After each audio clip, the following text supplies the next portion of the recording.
Looking at Peter, you think he is a fine Christian man.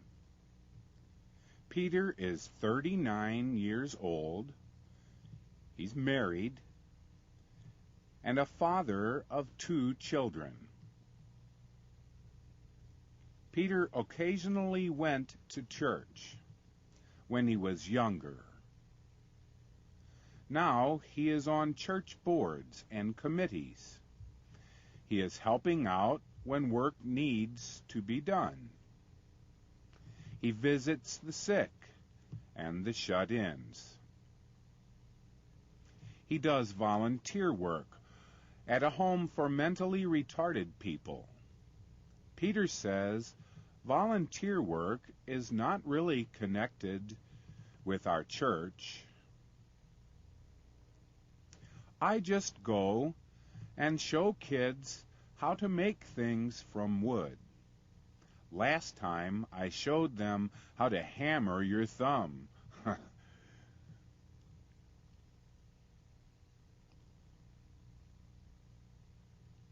When asked about his faith, Peter said, "I don't like to talk about religion. I don't believe in pushing my faith on anyone." Last year, I went to a meeting in New Orleans. Some friends and I went for a walk. We met a sidewalk preacher. He was shouting. He was making crazy statements about the end of the world. I was disgusted about it. My 2 friends made jokes about him and about religion. I was mad at the sidewalk preacher. I was mad at myself for not defending my own faith. I didn't want to defend the preacher because of his shouting and crazy words. That is not the way a Christian should act.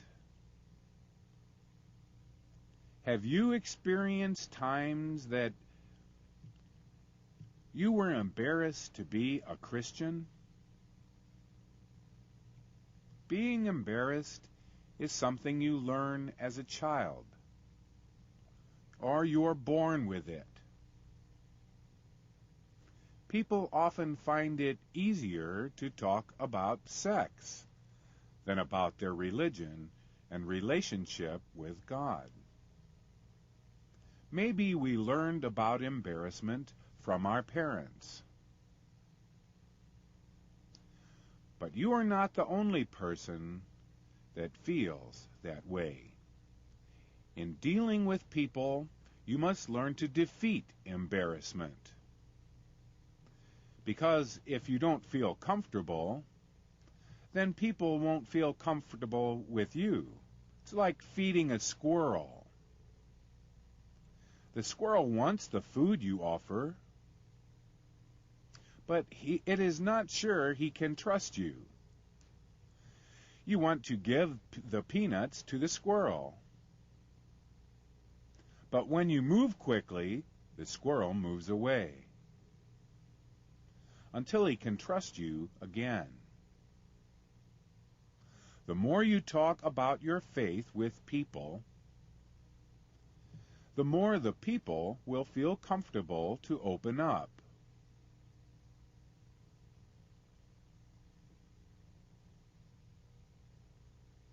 Like Peter, some of us are afraid to push our faith on others. The problem is that we miss an opportunity to witness to someone and win them for Jesus.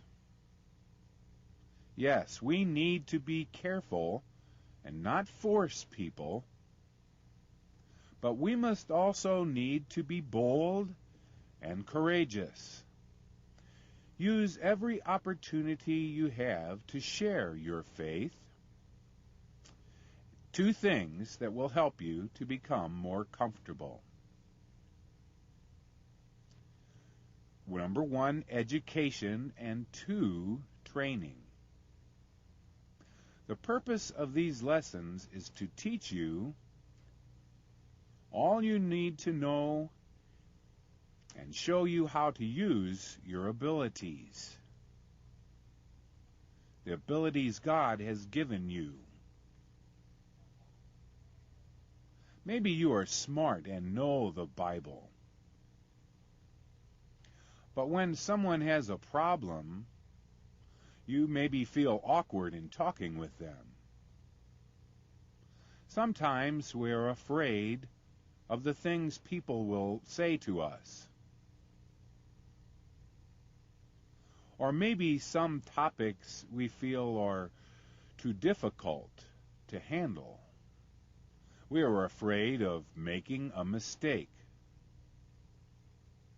God gives us His promise of forgiveness again and again. When you meet with other people, you have to take risks, especially in sharing your faith.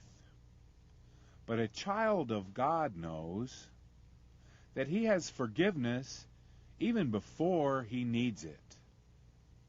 Remember when you first learned to drive a car? A car is a dangerous tool. It kills people.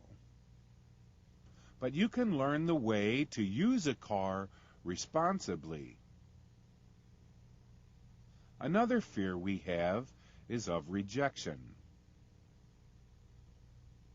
That people won't want to listen to us. When you demonstrate true, honest Christian caring, people will accept you. When you carefully listen to their problems and allow them to share their feelings and not be cut off, they will accept your leadership. You will feel rejected if you only try to satisfy your own needs and neglect the needs of others.